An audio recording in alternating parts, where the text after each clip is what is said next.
नमस्कार दोस्तों, आज मुंबई के ऐतिहासिक वानखेड़े स्टेडियम की जगमगाती रोशनी और समुद्र से आने वाली ठंडी हवाओं के बीच आज आईसीसी पुरुष टी20 विश्व कप 2026 का 44वां मुकाबला वेस्टइंडीज और जिम्बाब्वे के बीच शुरू हुआ। जब जिम्बाब्वे के कप्तान सिकंदर रजा ने टॉस जीतकर पहले गेंदबाजी करने का फैसला किया तो उन्हें शायद इस बात का अंदाजा नहीं था कि वानखेड़े की सपाट पिच और छोटी बाउंड्री पर वेस्टइंडीज के पावर हिटर्स आज किस कदर कहर बरपाने वाले हैं। मुंबई के प्रसिद्ध वानखेड़े स्टेडियम की जगमगाती फ्लड लाइट्स और अरब सागर से उठने वाली हल्की नम हवाओं के बीच जब वेस्टइंडीज की पारी का आधिकारिक आगाज हुआ तो पूरा स्टेडियम कैरेबियाई पावर हिटिंग के जादू की उम्मीद में शोर से भर उठा। पारी की शुरुआत करने के लिए ब्रैंडन किंग और कप्तान शाई होप की जोड़ी ने क्रीज पर कदम रखा। दूसरे ओवर में जिम्बाब्वे के प्रमुख तेज गेंदबाज रिचर्ड नगारवा के खिलाफ ब्रैंडन किंग ने अपनी बाहुबली ताकत का पहला ट्रेलर दिखाया। उन्होंने एक बैक ऑफ लेंथ गेंद को मिड विकेट के ऊपर से गगनचुंबी छक्के के लिए भेजकर अपने इरादे बिल्कुल साफ कर दिए थे। हालांकि नगारवा ने हार नहीं मानी और अपनी गेंदबाजी की चतुराई दिखाते हुए तुरंत वापसी की। उन्होंने अगली ही गेंद पर अपनी गति में भारी कटौती की और किंग को झांसा दिया। किंग बड़ा शॉट खेलने के चक्कर में गेंद की गति को पढ़ नहीं पाए और डीप बैकवर्ड स्क्वायर लेग पर खड़े तशिंगा मुसेकिवा को एक सीधा कैच थमा बैठे। किंग मात्र 9 रन बनाकर आउट हुए और वेस्टइंडीज को पहला झटका लगा। ब्रैंडन किंग के पवेलियन लौटते ही मैदान पर कदम रखा गुयाना के विस्फोटक बल्लेबाज शिमरॉन हेटमायर ने वानखेड़े की पिच पर आते ही जैसे रनों की एक भीषण सुनामी ला दी। उन्होंने अपनी पहली ही गेंद पर नगारवा को फाइन लेग की दिशा में एक शानदार फ्लिक शॉट खेलकर चौका जड़ा और यह बता दिया कि वे आज किसी और ही मूड में हैं। अगले ओवर में ब्लेसिंग मुजरबानी की 140 प्लस की गति के खिलाफ उन्होंने एक बेखौफ और शानदार पुल शॉट खेलकर अपनी आक्रामक पारी की नींव रखी।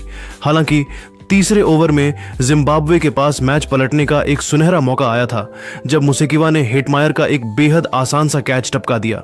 उस समय किसी को अंदाजा नहीं था कि मुसेकिवा की यह छोटी सी चूक बाद में जिम्बाब्वे के लिए इतिहास की सबसे बड़ी भूल साबित होने वाली है। पारी का छठा ओवर फेंकने आए ब्रैड इवांस के खिलाफ कप्तान शाई होप ने अपनी क्लास दिखाई और क्लासिक वेस्ट इंडियन अंदाज में एक कड़क कवर ड्राइव के जरिए चौका बटोरा। लेकिन इसी ओवर की 5वीं गेंद पर इवांस ने अपनी रणनीति बदली और पेस ऑफ करते हुए गेंद की गति बहुत धीमी कर दी। होप इस बदलाव को समझ नहीं सके और एक अनियंत्रित स्लॉग शॉट खेलने के प्रयास में गेंद को हवा में मिस टाइम कर बैठे। डीप मिड विकेट पर तैनात ब्रायन बेनेट ने अपनी दाईं ओर एक अद्भुत लगभग नामुमकिन सा गोता लगाते हुए एक सनसनीखेज कैच लपका और शाई होप को 14 रन के निजी स्कोर पर पवेलियन भेज दिया। पावर प्ले के 6 ओवरों की समाप्ति पर वेस्टइंडीज का स्कोर 2 विकेट पर 54 रन था, जो एक ठोस शुरुआत थी, लेकिन असली तबाही तो अभी शुरू होनी बाकी थी। यहां से शिमरॉन हेटमायर ने मैच को पूरी तरह से अपने कब्जे में ले लिया और मुकाबले को एक तरफा बनाना शुरू किया। उन्होंने अनुभवी लेग स्पिनर ग्रीम क्रीमर के 7वें ओवर में अपने पैर फैलाए और 2 लगातार गगनचुंबी छक्के जड़े, जिसमें से एक छक्का तो वानखेड़े स्टेडियम के स्टैंड्स की टॉप टियर में जाकर गिरा, जिसे देखकर दर्शक और कमेंटेटर दोनों हतप्रभ रह गए। लेकिन मैच का सबसे ऐतिहासिक और रोमांचक क्षण 8वें ओवर में आया जब जिम्बाब्वे के सबसे भरोसेमंद कप्तान सिकंदर रजा खुद गेंदबाजी के लिए आए।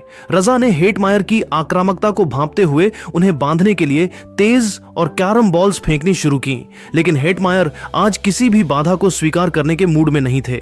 उन्होंने रजा की गेंदों पर निर्दयी प्रहार करते हुए लगातार 3 विशालकाय छक्के जड़कर पूरे स्टेडियम में उन्माद पैदा कर दिया।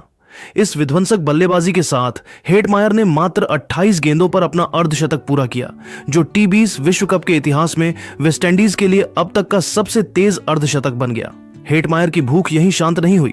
रजा के अगले ओवर में उन्होंने अपनी पूरी ताकत झोंकते हुए एक 108 मीटर लंबा आसमानी छक्का जड़ा, जिसने बाउंड्री के बाहर मौजूद दर्शकों को मंत्रमुग्ध कर दिया। दूसरे छोर पर खड़े कप्तान रोवमैन पावेल ने भी बहती गंगा में हाथ धोते हुए ग्रीम क्रीमर की एक शॉर्ट गेंद को निशाना बनाया और मिड विकेट की दिशा में एक कड़क चौका जड़ा। इन दोनों की पावर हिटिंग की बदौलत वेस्टइंडीज की रन रेट अब 10 के ऊपर जा चुकी थी और जिम्बाब्वे का गेंदबाजी आक्रमण पूरी तरह से असहाय और दिशाहीन नजर आ रहा था।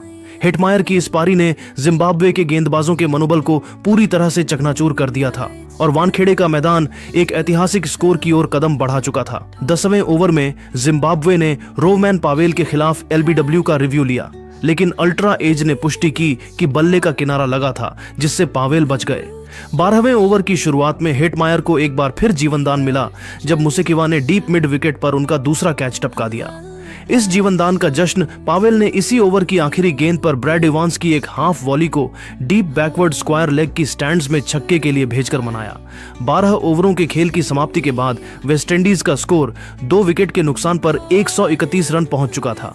शिमरॉन हेटमायर मात्र 28 गेंदों पर 72 रनों की तूफानी पारी खेलकर नाबाद थे, जिसमें उन्होंने 6 चौके और 6 गगनचुंबी छक्के जड़े थे। वहीं कप्तान रोवमैन पावेल भी 21 गेंदों पर 20 रन बनाकर उनका बखूबी साथ निभा रहे थे।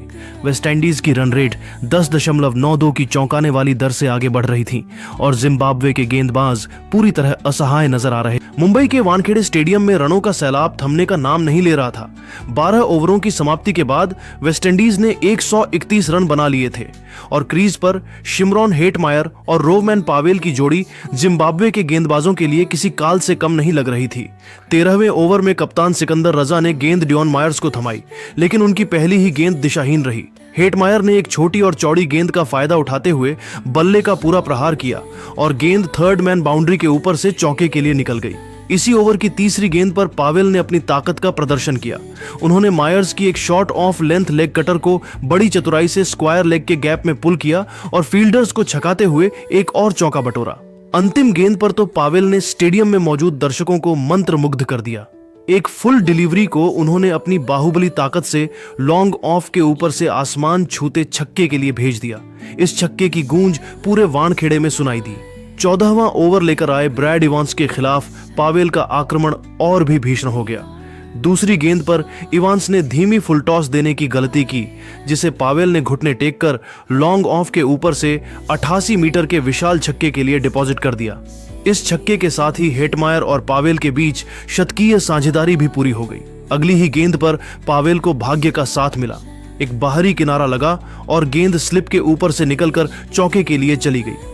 इवांस ने अगली गेंद छोटी पटकी, जिस पर पावेल ने एक जबरदस्त पुल शॉट खेला और गेंद शॉट फाइन लेग के ऊपर से एक टप्पे के बाद बाउंड्री पार कर गई। 15वें ओवर में ग्रीम क्रीमर वापस आए। पहली ही गेंद पर रोवमैन पावेल ने 1 रन लेकर मात्र 34 गेंदों पर अपना अर्धशतक पूरा किया। पावेल ने बल्ला उठाकर स्टैंड्स में बैठे प्रशंसकों का अभिवादन स्वीकार किया। अगली ही गेंद पर हेटमायर ने अपना रौद्र रूप दिखाया और घुटने टेक कर एक अविश्वसनीय स्लॉग स्वीप जड़ा, जो सीधे लॉन्ग ऑन की स्टैंड्स में जाकर गिरा। हालांकि इसी ओवर की तीसरी गेंद पर जिम्बाब्वे को वो सफलता मिली जिसकी उन्हें सख्त तलाश थी। हेटमायर ने क्रीज से बाहर निकलकर एक और बड़ा शॉट खेलने की कोशिश की, लेकिन गेंद बल्ले के निचले हिस्से पर लगी और हवा में ऊंची उठ गई। डीप मिड विकेट पर ब्रायन बेनेट ने बाईं ओर दौड़ते हुए एक शानदार स्लाइडिंग कैच पकड़ा।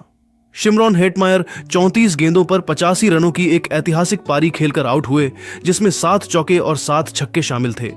पूरा वानखेड़े स्टेडियम खड़ा होकर इस महान पारी को सम्मान दे रहा था। 16वें ओवर में कप्तान सिकंदर रजा स्वयं मोर्चा संभालने आए। नए बल्लेबाज शेरफेन रदरफोर्ड ने फ्री हिट का फायदा उठाते हुए एक शानदार चौका जड़ा।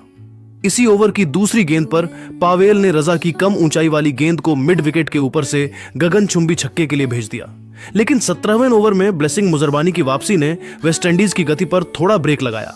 पहली ही गेंद पर मुजरबानी ने एक शॉर्ट गेंद फेंकी, जिस पर पावेल ने पुल करने की कोशिश की, लेकिन गेंद सीधे डीप बैकवर्ड स्क्वायर लेग पर खड़े तशिंगा मुसेकिवा के हाथों में चली गई।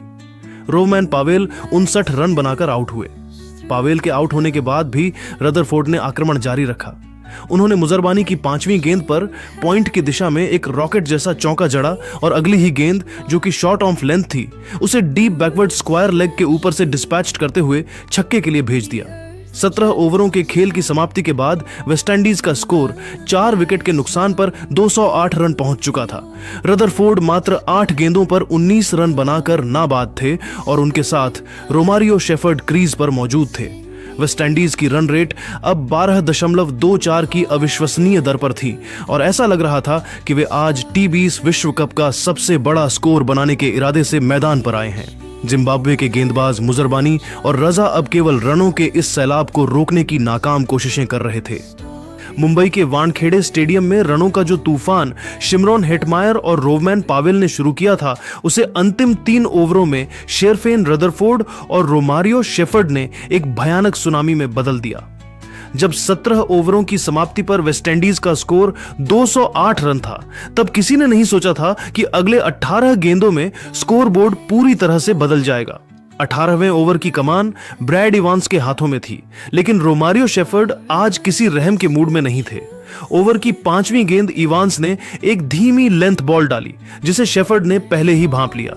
उन्होंने अपनी पूरी ताकत झोंकते हुए गेंद को मिड ऑन के ऊपर से 94 मीटर के एक गगनचुंबी छक्के के लिए भेज दिया। इस छक्के ने जिम्बाब्वे के खेमे में खलबली मचा दी थी। पारी का 19वां ओवर फेंकने आए जिम्बाब्वे के प्रमुख तेज गेंदबाज रिचर्ड नगारवा के लिए यह ओवर किसी डरावने सपने जैसा रहा। शेफर्ड ने नगारवा की दूसरी गेंद पर अपनी कलाइयों का जादू दिखाया और एक बैक ऑफ लेंथ गेंद को शॉर्ट थर्ड मैन के ऊपर से उड़ा दिया, जो बिजली की रफ्तार से सीमा रेखा के पार छक्के के लिए चली गई।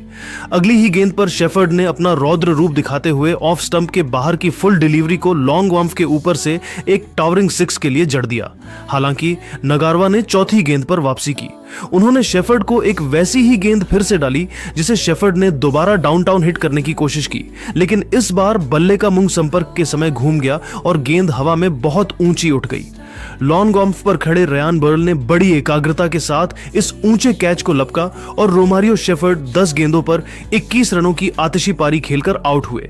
लेकिन ओवर की अंतिम गेंद पर नए आए बल्लेबाज ने नहीं, बल्कि रदरफोर्ड ने नगारवा की एक फुल टॉस को डीप कवर के ऊपर से छक्के के लिए भेजकर ओवर का अंत किया। अंतिम ओवर लेकर आए ब्लेसिंग मुजरबानी, लेकिन उनके सामने अब अनुभवी जेसन होल्डर खड़े थे।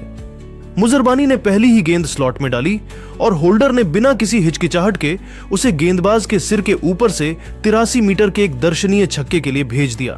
अगली गेंद पर मुजरबानी ने लेंथ बदलने की कोशिश की, लेकिन होल्डर ने अपना फ्रंट लेग खोलकर गेंद को डीप मिड विकेट की स्टैंड्स में 93 मीटर के एक विशाल छक्के के लिए फ्लॉग कर दिया। हालांकि मुजरबानी ने तीसरी गेंद पर वापसी की और एक 108.9 किलोमीटर प्रति घंटे की धीमी और चौड़ी गेंद फेंकी।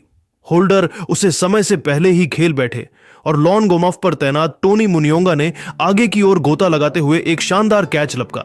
जेसन होल्डर मात्र 4 गेंदों पर 13 रन बनाकर पवेलियन लौटे। पारी की अंतिम 2 गेंदों पर शेरफेन रदरफोर्ड ने अपना जलवा दिखाया।